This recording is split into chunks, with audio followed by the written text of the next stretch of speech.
This is the design of the ladder or the dimension of the ladder that I'm asking to make for the side wall of the house so that we can clean the roof easily. This will be fixed through wall. Wait, I mean right here, and I'll be using, this is the chicha, we'll be using this type of material.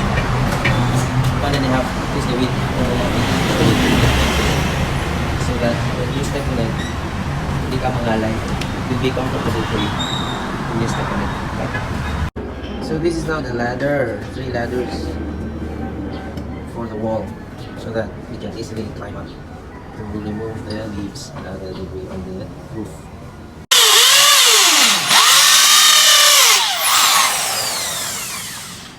Saan yung sunod dyan sa taas? Okay na. Yan na yun? Yan lang? May malaki, una lang maliit. Kaya masakit.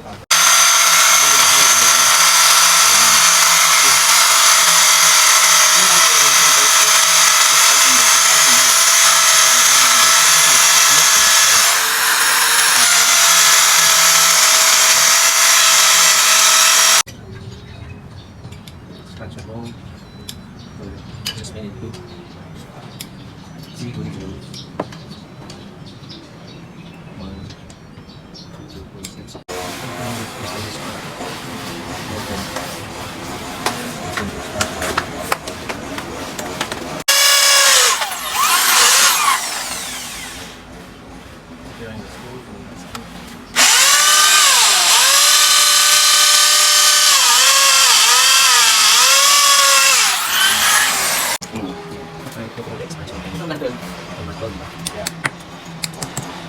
Matibay naman yan, no? Matibay yan.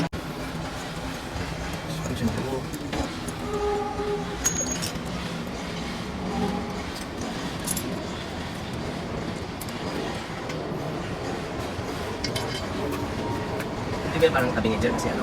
Ano yun? Kasi meron ganito materials din? Hindi, yan ba? May recess. Ang tawag yan. Expansion.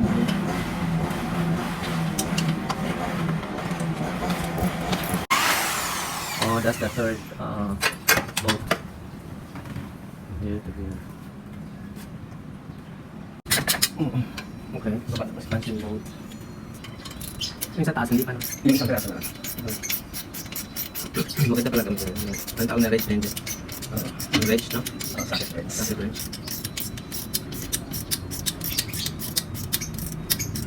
Sa kutsi yan dyan, no? Kotse mo to. Regalo yan sa akin dyan.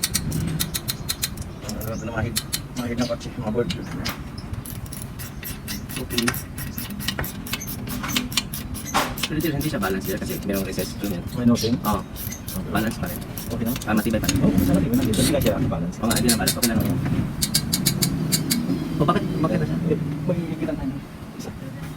The third one? Okay. So,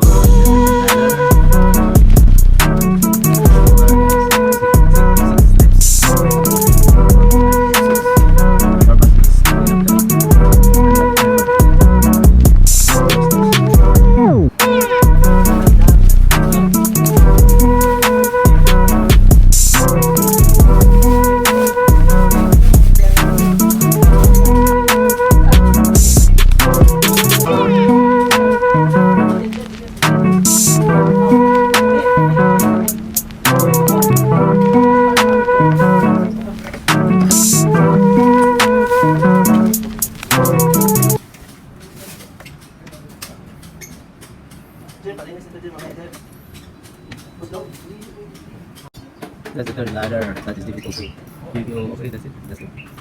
Tapos there ako. So the third ladder is now installed. Wala ako. Okay. Tuktungan mo na lang ito, boss. Sige na. Parang may press na lang, lagyan ko na lang press. Sige, sukatin mo lang. Para alanganin ka talaga dyan. Laro na nga dito. Wala pa naman ako dalang metro. Hindi, may metro dito. Ren, hanggang dyan ka lang na. Para dito ka muna malinis, maglinis sa baba. Mamaya dito ka linis. Kahit antayin na lang nyo ito yung ating sabin. Ha? Kahit antayin na. Okay, now we're putting sealant dito sa screw.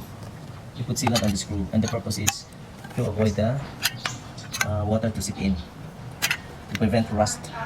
And on the other side, also another sealant.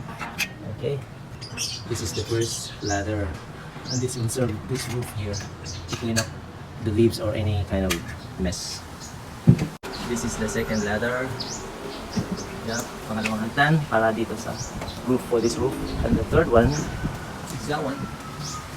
That ladder for the roof on the third floor. Okay, the purpose is to remove some leaves and all that. You see, I have trees. Okay.